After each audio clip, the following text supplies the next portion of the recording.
तो चलिए बात करते हैं इंडियन प्रीमियर लीग की सबसे पुरानी और कह सकते हैं सबसे दिलचस्प राइवलरीज में से एक की, मुंबई इंडियंस बनाम कोलकाता नाइट राइडर्स।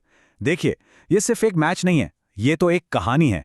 एक ऐसी कहानी जहां इतिहास, रणनीति और हाँ, जुनून सब कुछ टकराता है। अच्छा, अब जरा इन नंबर्स पर एक नजर डालिए। कहानी एकदम साफ हो जाती है ना। मतलब राइवलरी तो बहुत पुरानी है, इसमें कोई शक नहीं, लेकिन मैदान पर मुंबई इंडियंस का दबदबा साफ साफ नजर आता है। तो ये जो आंकड़े हैं ना, ये एक तरफा दबदबे की कहानी सुना रहे हैं, और यही चीज आज के मुकाबले को एक क्लासिक पावर हाउस बनाम चैलेंजर की जंग बना देती है। तो चलिए कहानी के गुलायत से ही शुरू करते हैं। जी हाँ, हम बात कर रहे हैं मुंबई इंडियंस की, एक ऐसी टीम जिसका इस सीजन में बस एक ही मिशन है और वो सबको पता है। और ऐसा नहीं है कि ये बात सिर्फ हम कह रहे हैं, टीम का आत्मविश्वास भी यही दिखाता है।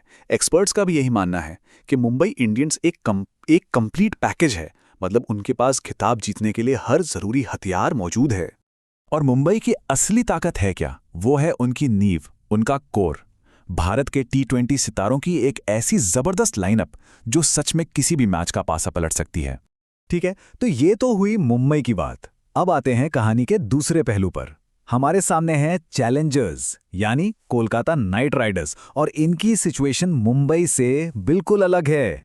मतलब एक तरफ जहां एमआई का कोर इतना स्टेबल है, वहीं दूसरी तरफ केकेआर का पेस अटैक तो समझिए टूर्नामेंट शुरू होने से पहले ही, एक गेंद फेंके जाने से पहले ही काफी कमजोर हो गया है। लेकिन इन सब मुश्किलों के बीच केकेआर ने एक बहुत बड़ा दांव खेला है। नाम है कैमरन ग्रीन। उनको एक रिकॉर्ड ब्रेकिंग, एक ऐतिहासिक अमाउंट में खरीदा गया है, और उम्मीद क्या है? उम्मीद यही है कि वो अकेले ही टीम की किस्मत पलट देंगे। तो यहीं पर यह मुकाबला बहुत दिलचस्प हो जाता है। ये बन जाता है स्टाइल्स का टकराव। एक तरफ है एमआई की रॉ पावर, उनकी पेस और पावर हिटिंग, और दूसरी तरफ है केकेआर का स्पिन कंट्रोल और उनके एक्स फैक्टर्स। लेकिन रुकिए, कहानी सिर्फ खिलाड़ियों पर खत्म नहीं होती। अरे नहीं, इसमें एक और बहुत बड़ा किरदार है, और वो है मैदान खुद। मुंबई का वानखेड़े स्टेडियम, जो इस मुकाबले में बहुत बड़ी भूमिका निभाता है। बस इन नंबरों को देखिए जरा। क्या कहते हैं ये? केकेआर के लिए वानखेड़े सिर्फ एक मैदान नहीं रहा है, ये एक ऐसा किला बन चुका है जिसे तोड़ना, जिसे भेदना लगभग नामुमकिन सा रहा है। और मामला यही नहीं रुकता। जो टीम दूसरी इनिंग्स में बॉलिंग करती है, उसके लिए एक और बड़ी मुश्किल खड़ी हो जाती है। जी हां, हम बात कर रहे हैं उस कुख्यात ड्यू फैक्टर की। ये ओस जो है, ये गेंद को इतना फिसलन भरा बना देती है कि टीम के बेस्ट स्पिनर्स भी बेअसर हो सकते हैं। तो वानखेड़े में जीतने का फॉर्मूला क्या है? सीधा सा है, बड़ा स्कोर, बहुत बड़ा स्कोर। ये मैदान तो बल्लेबाजों के लिए जन्नत है। यहां अगर पहले बैटिंग कर रहे हैं तो गेम में बने रहने के लिए एक पहाड़ जैसा टोटल बनाना ही पड़ता है। तो ठीक है, हमने टीम की ताकत देखी, मैदान का हाल देखा, इतिहास भी देख लिया। तो इन सब के बाद आखिर एक्सपर्ट्स क्या कहते हैं? उनका आखिरी फैसला क्या है?